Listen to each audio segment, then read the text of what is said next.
ভারত বাংলাদেশ সীমান্তের বেরুবাড়ি এলাকায়, এবং আমি একেবারে যে কাঁটাতার সেই কাঁটাতারের সাথেই রয়েছি। এই সেই বাড়ি, এবং এই বাড়ির মানুষজন কিন্তু এই কাঁটাতারের জন্য সুরক্ষিত। এরা জানাচ্ছেন যে তারা এখানে যথেষ্ট সেফ।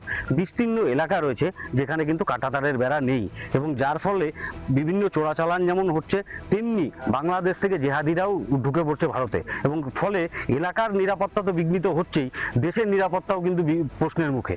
এবং সে কারণেই এই এলাকার মানুষজন চাইছেন, বর্তমান রাজ্য সরকার মুখ্যমন্ত্রী শপথ নেওয়ার পরেই তিনি যেটা ঘোষণা করেছেন যে ৪৫ দিনের মধ্যে এই জমি জট কাটিয়ে নতুন ফেন্সিং দেওয়ার কাজ শুরু করবে সরকার, এবং এই যে সমস্যা, দীর্ঘদিনের সমস্যা, এই সমস্যার সমাধান হবে। এখন সে কারণেই কিন্তু এই এলাকার মানুষজন যথেষ্ট খুশি, যথেষ্ট আশাবাদী।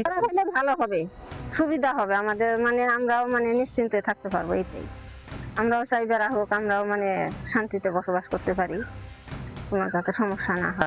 এই ব্যাপারে প্রচুর খুশি, কারণ 15 বছর ধরে আমরা যে কাঁটাতারের বেড়া পাইনি।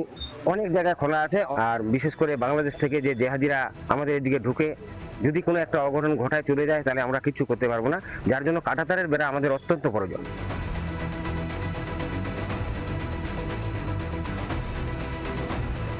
তার ঘেরা নাই, এই জায়গায় কিছু লোক মানে অসুবিধা বোধ করতেছে, ওদের একটু সমস্যা হয়।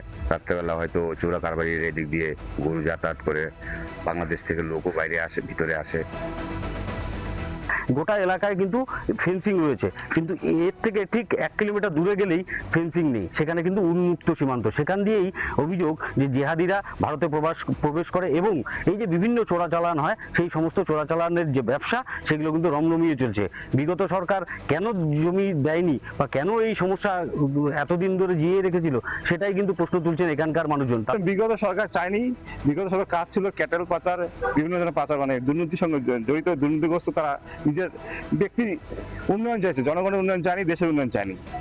এবং এটা হয়ে গেলে তো দেশের নিরাপত্তা অবশ্যই দেশের আমাদের মূল লক্ষ্য হচ্ছে সবার প্রথমে দেশ, তারপর পার্টি, তারপর ব্যক্তি।